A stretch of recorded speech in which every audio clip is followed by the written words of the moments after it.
Querido aluno, querida aluna, tudo bem? Nós estamos na aula 3, a Reforma e os Reformadores, parte 1. A Reforma Protestante começa oficialmente em 1517, quando Martim Lutero ele desafiou a Igreja Romana sobre a questão das indulgências, como nós comentamos. Ele fixou a bula papal com as teses na porta da catedral, e ele, assim feito, além de desafiar e trazer uma questão assim de um desafio à ótica teológica e doutrinária que se tinha na época, ele também abriu margem para vários outros protestos a nível teológico, né? Não somente aqueles que foram elencados pela bula papal, pelas teses de Lutero, como também ele abre margem para várias outras propostas de ressignificação, né? Só elencando assim que Lutero, ele a princípio tinha uma ideia de reformar mesmo para trazer uma nova igreja, né, para o mundo moderno. Mas é claro que os feitos ali de Lutero e a inteligência de Lutero não foi bem aproveitada, e foi necessário que ele rompesse com a igreja, para que então, aliás, ele foi até conduzido, né, a isso, né, por participações políticas também que aderiram a esse movimento de reforma, né.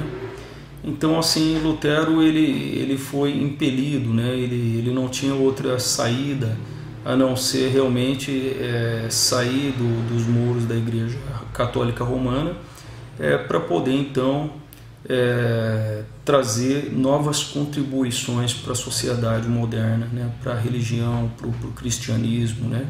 Isso tudo é fantástico, né?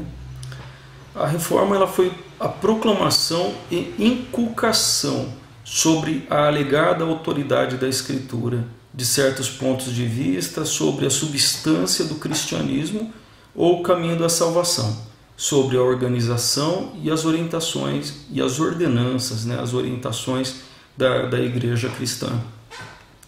Então, assim, a reforma de Lutero, ela traz N fatores de mudanças, né, dentro dos aspectos da Santa Ceia, dos aspectos dos sacramentos, né? Batismo, matrimônio, Eucaristia, enfim, ele traz várias outras significações, baseando tudo ali pela palavra de Deus e pela nova ótica, então, que ele estava propondo então a observar a religião cristã, né? O cristianismo. A reforma possui 5 pilares, que então sintetiza tudo isso.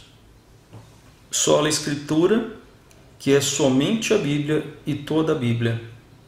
Então ele, no caso, separa aqueles 2 pilares, né? Os 2 pilares guardiões da fé, a Bíblia e a tradição, né? A palavra e a tradição. Então agora é somente a Escritura, a tradição não, né? Embora que a Didaqué ainda seria aproveitada, né? A Didaqué, por exemplo, ela não foi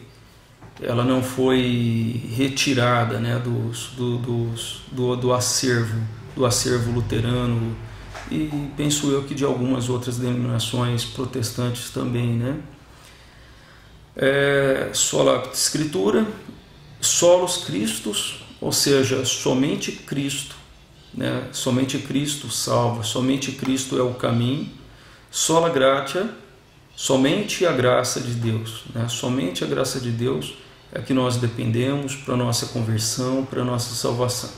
Não é por esforço nosso, por mérito nosso, mas por graça de Deus. Então não há meritocracia aqui, mas graça de Deus. Sola Fide, somente a fé, né? Ou seja, é só a fé que nos leva à salvação e não as obras, que também é um ponto de cisma, né? Entre muitas denominações protestantes e com a Igreja Católica.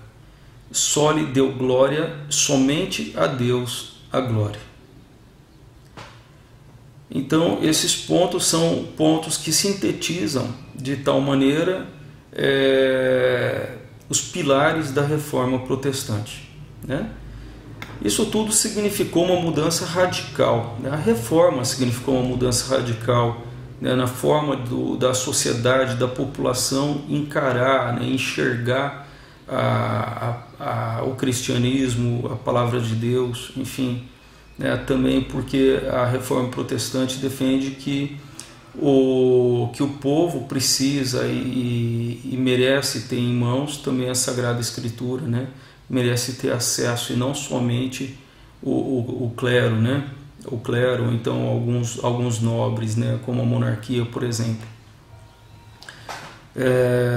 E também, além disso, significou uma retomada para o caminho evangélico, né? Então é uma contribuição muito importante, né?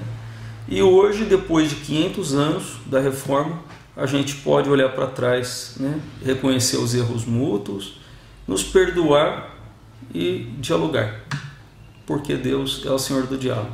Muito bem? Muito obrigado por esta aula, fiquem com Deus, Deus abençoe e até a próxima.